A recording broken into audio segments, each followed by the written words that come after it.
Canadienne des municipalités. Welcome to this press conference by the Federation of Canadian Municipalities, or FCM, which is held as part of our Advocacy Days on the Hill. Before we get started, I'd like to mention that we gather here today in Ottawa on unceded Anishinaabe territory. Ahead of the upcoming federal budget, this press conference calls for urgent federal action on infrastructure. Here at the FCM, press conference with us, Rebecca Bligh, President of FCM and Vancouver Councillor, Tim Tierney, FCM First Vice President and Ottawa Councillor, Cathy Valentino, FCM Second Vice President and Thompson Councillor, et dernièrement, Michel Boileau, Président du réseau francophone de la FCM et mairesse de Timmins. Rebecca, over to you. Thank you very much, Olivier, and hello and welcome everyone. I'm Rebecca Bligh, President of the Federation of Canadian Municipalities and also a proud City Councillor in the beautiful city of Vancouver. Thank you all for being here as we wrap up FCM's Advocacy Days here in Ottawa. So we're going to jump right into it. Over the past few months, the federal government has talked a lot about building Canada strong, and this is welcome news to FCM. Our country needs to be strengthened if we're going to overcome the immense challenges we face right now. Everything from a trade war with the US and a shifting global landscape to a severe housing crisis and relentless climate disasters. Over the past few years, connecting with parliamentarians across party lines, it's clear that while approaches may differ, we share the same vision of a stronger Canada.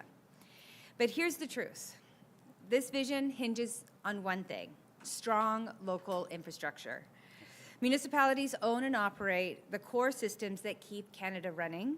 We're talking roads, systems, transit, emergency services, and right now our communities are dealing with a massive infrastructure deficit to the tune of $270 billion. What does that leave us with?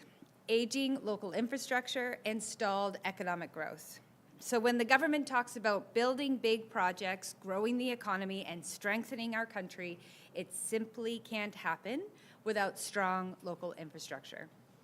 And that's because municipal infrastructure is the backbone of our economy. Think about it. You can't move goods if local roads and bridges are aging. You can't attract global investment if your key industrial zones don't have proper sewer systems. And you can't secure supply chains if rainstorms are flooding warehouses or transit ways. And just last year, a feeder main fractured in Calgary and flooded the streets. And this exposed the major consequences of federal underfunding in long-term climate-resilient infrastructure. Still, Calgary responded quickly and effectively to address the problem for their residents. So when it comes to delivering for our communities, municipalities are engaged and ready, but Canada's local governments can't do it alone. And that's why, as the national voice of municipalities across the country, FCM is calling on the federal government to take action in three important ways. First, at least double the Canada Community Building Fund and index it linked to GDP. As Canada grows, so should the funding that supports our communities. And by linking CCBF to Canada's GDP, we can upgrade our infrastructure, build housing, and grow the economy.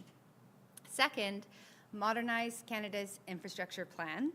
The current Investing in Canada infrastructure program is oversubscribed and ends in just a few years. Building for Canada's next generation of infrastructure projects will take time, so we need a successor program now to allow municipalities to plan, build, and deliver for their communities. And this updated plan should include targeted investments in rural, northern, and Arctic infrastructure to support local economies and protect Canada's sovereignty. And finally, we need to protect the essential municipal programs that communities rely on. Programs like the Canada Public Transit Fund, Reaching Home, the interim housing assistance. These are all critical in connecting our towns and cities, tackling homelessness, and supporting newcomers, and they must be maintained. So to the federal government, you can't build big without strong local infrastructure. Let's work together and get big things done for Canadians. And now I'll pass it over to my colleague, Tim Tierney, First Vice President of FCM and a City Councillor right here in Ottawa. And he'll talk a little bit more about the importance of housing as we build Canada strong. Tim, take it away. Great. Thank you very much, President Bligh. Clearly, housing is something here in Ottawa I am very passionate about, but we also see this across the entire country. First of all, we don't have to really tell you how important it is to have a roof over your head. Strong, stable communities depend on having a place to call home. I've been honored to represent the people of Beacon Hill, Cedarville, Dunderville, Ottawa for 15 years, and I can tell you right now, the housing affordability crisis is at an all-time high, and Canadians are feeling it from coast to coast to coast. This is something that has made a big difference when we talk about community-based programs like Reaching Home to improve access for families that are vulnerable residents. And while municipalities work around the clock to free up land, build non-market housing, and increase zoning density and speed up permits, we are all still getting hit very hard. It's not for a lack of work on our part as municipalities, it's the lack of tools. In Ottawa, for example, we're trying to get ahead of the creation of hundreds of new affordable housing units, but reports show that the high infrastructure costs are slowing down our progress. Communities can grow and build 500,000 new homes without the proper infrastructure to go along with them. When you think of roads, bridges, water systems, transit, emergency services, you can only ask in my community, or any community for that matter, it'd be nice to have, but they are also essential to go along with whatever we build. From a local infrastructure foundation building to Canada Strong, if we upgrade the surrounding infrastructure that's needed to create thriving communities, frankly, the government housing targets won't be met at the current rate. So let's do this together. With the right federal tools, like the Canada Community Building Fund and a nationwide infrastructure plan, the renewed commitment of community programs like Reaching Home, we could fix the housing crisis and help our economy to thrive. Thanks, everyone. Now I'd like to invite my colleague, Kathy Valentino, Second Vice President of FCM, and also the councillor in Thompson, Manitoba. Kathy. Thank you very much, and good afternoon, everyone. So Tim is exactly right. Building Canada strong starts with strong communities. And when we talk about helping our communities thrive, it's vital that we are going to include the remote, rural, and northern communities, one like mine in Thompson, Manitoba, northern Manitoba. Because let me tell you, rural Canada, we punch way above its weight when it comes to positive impact on this country.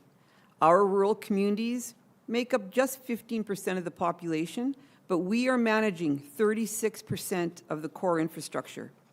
We also support sectors that contribute nearly $200 billion to this country's economy. So simply put, our nation's economic growth runs through rural Canada. Unfortunately, it's got to be said that Canada is being held back because our small communities are lacking support. Inadequate transit routes and insufficient infrastructure are placing immense financial strain on rural communities. This is not how you build a stronger Canada. Let's take the Port of Churchill, for example, which is clearly close to where I live. It's perfectly positioned to play a major role in the government's nation-building agenda. However, there's only one highway to Thompson, and there's one railway in and out of the port. Access for people, goods, and services is very limited. If we truly want to build big, we need strong rural infrastructure to help make this happen. So it comes down to this. When rural communities thrive, so does our country. And that's why FCM is calling on the government to increase the Canada Community Building Fund and release a modernized national infrastructure plan. And by doing this, the federal government can unleash diverse trade opportunities, strengthen our national defense, and boost economic prosperity. The folks in my city of Thompson and local leaders in municipalities across the country are knowledgeable partners. We know what our residents need and how to make it happen. Now, we need that partner in Ottawa who will listen to us, our expertise, and is willing to match our ambition. Thank you very much, and I'm going to pass it over to Michelle Boileau, Mayor of the City of Timmins and a member of our FCM board. Merci, Cathy. Bonjour à toutes et à tous. Je m'appelle Michelle Boileau. Je suis la maire de la ville de Timmins, dans le nord de l'Ontario. Je fais partie du conseil d'administration de la FCM et j'ai le privilège de présider leur réseau francophone. Merci d'être avec nous aujourd'hui alors qu'on conclut les journées de représentation des intérêts 2025. Au cours des derniers mois, le gouvernement fédéral a annoncé sa volonté à bâtir un Canada plus fort. La vision d'Ottawa s'inscrit dans les priorités des municipalités membres de la FCM. Pour faire face à l'incertitude économique, la guerre commerciale et la crise du logement, on doit renforcer notre pays. Mais cette vision repose sur un élément essentiel, des infrastructures fiables. Le gouvernement de proximité sont responsables de maintenir et d'entretenir la majorité des infrastructures qui soutiennent le bon fonctionnement du pays, les routes, les ponts, les systèmes d'égout et d'eau potable, les réseaux de transport collectif et j'en passe. Pourtant, à l'heure actuelle, nos municipalités doivent composer avec un déficit d'infrastructures de 270 milliards de dollars. Qu'est-ce que ça veut donc dire pour nos municipalités? Des infrastructures vieillissantes et une croissance économique mise sur pause. Pensons-y un instant. Comment va-t-on pouvoir intensifier le transport de marchandises si les routes et les ponts sont en mauvais état? Et comment va-t-on pouvoir attirer des investissements internationaux si les principales zones industrielles ne sont pas bien desservies par les systèmes d'égout? Et comment va-t-on pouvoir sécuriser les chaînes d'approvisionnement si les entrepôts et les voies ferrées sont inondés à chaque épisode de pluie abondante? Donc, quand le gouvernement parle des grands projets, de relance économique et de résilience, tout ça commence par des infrastructures locales de qualité. C'est pour ça que la SCM demande au gouvernement fédéral d'agir sur 3 fronts. Premièrement, il faut doubler au minimum le Fonds pour le développement des collectivités du Canada et l'indexer au PIB. C'est le moyen le plus rentable et efficace pour renouveler les infrastructures et atteindre les objectifs de construction de logements.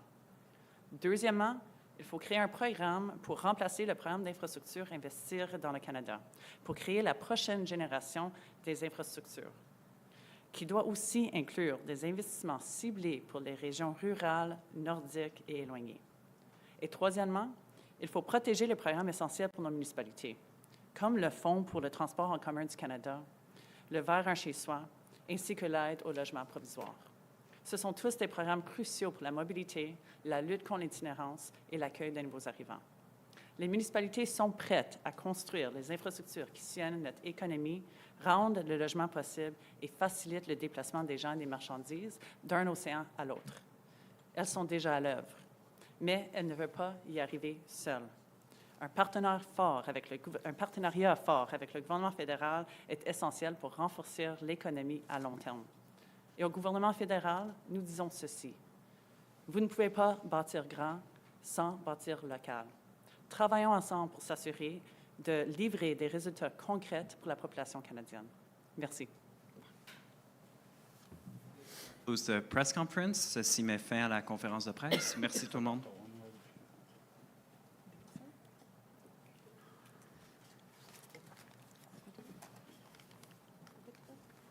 Thank you very much, everybody. Grand merci.